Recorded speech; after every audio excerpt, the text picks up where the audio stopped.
Moumita lifestyle. সবাই কেমন আছো? আশা করছি ভালো আছো, সুস্থ আছো। আর আজকে তোমাদেরকে নিয়ে যাব সেই সন্দীপদার বাড়ির কালী পুজোতে। প্রতি বছর কিন্তু এই কালী পুজোটা হয়, যেখানে যেতে আমাদের মানে পুরো গ্রামটা জুড়ে যায় আর সবাই মিলে খুব আনন্দ করে। তো অনেক লোকজনও হয় এখানে, প্রায় 2-2.5 হাজারের উপরে লোক হয়। আর অনেক রকমের ব্যবস্থা আছে, যেমন ঢাক, তেমন ধুনুচি নাচ, তার সাথে খাওয়া দাওয়া, অনেক মজা হয়। তো চলো, আমিও কিন্তু ফাইনালি চলে এসেছি সন্দীপদের বাড়িতে। আর এই যে দেখতে পাচ্ছ, আমি কিন্তু মন্দিরের মধ্যে যাচ্ছি, মানে যেখানে মেন পুজোটা হচ্ছে ওখানটাতেই যাচ্ছি।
কিন্তু অনেকটা বড়, এটা হচ্ছে পুরোটা ওনাদের বাড়ির ভেতরে। আর খাওয়া দাওয়ার প্যান্ডেলটা যেটা, ওটা হচ্ছে বাড়ির বাইরে, মানে একটা মাঠ আছে সেখানে। পুরো মাঠ, বাড়ির উঠোন জুড়ে এবং রাস্তা জুড়ে পুরোটাই প্যান্ডেল করা হয়েছে এবং সুন্দরভাবে ডেকোরেশন করা হয়েছে। আর এখানকার মানুষ থেকে শুরু করে বাইরে থেকেও যারা এসে সবাই কিন্তু ভীষণভাবে এই পুজোটা আনন্দ করে। তো অনেকেই আসে এখানে। তো চলো, তোমরা সমস্তটা দেখতে থাকো। আর আজকে আমি যে শাড়িটা পরেছিলাম, সাদা শাড়ি, তো এটা কিন্তু আমার বেশ অনেক বছর পুরনো একটা শাড়ি, মানে ধরো আমার বিয়ের আগে আমার মাসি দিয়েছিল, সেই শাড়িটাই আমি আজকে পরেছি। কারণ সাদা শাড়ি বলে আমি পরতাম না। আর কেমন লাগছে সাদা শাড়িটা পরে অবশ্যই কিন্তু কমেন্ট করে জানিও। আর এদিকটায় দেখো, এই যে ডিজে গানের সাথে কিন্তু পাড়ার সমস্ত মেয়েরা, তারপরে ছেলেরা সবাই নাচানাচি শুরু করেছে। এই নাচের পরেই আসবে আর কি, যাদেরকে নাচার জন্য নিয়ে এসেছিল, ওই ডান্ডি নাচ না কি বলে, লাঠি নিয়ে যে নাচটা করে, সেই নাচটা করবে। আর এই দেখো আমার হচ্ছে ফাইনাল লুকটা, কেমন লাগছে অবশ্যই কমেন্ট করে জানিও। এটা কিন্তু অনেক বছর আগের শাড়ি, প্রায় ধরো 15-16 বছর আগের এই শাড়িটা। তো কেমন লাগছে অবশ্যই কিন্তু কমেন্ট করে জানাবে। এত পুরনো একটা শাড়ি আমি পরেছি, তো এটা হয়তো আগে দুবার পরেছিলাম।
লাইট নেই তো।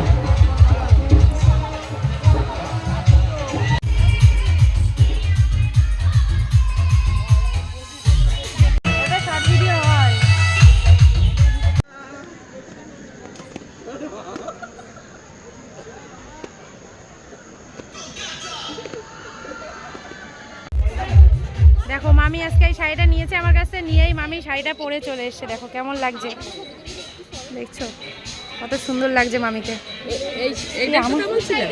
হ্যাঁ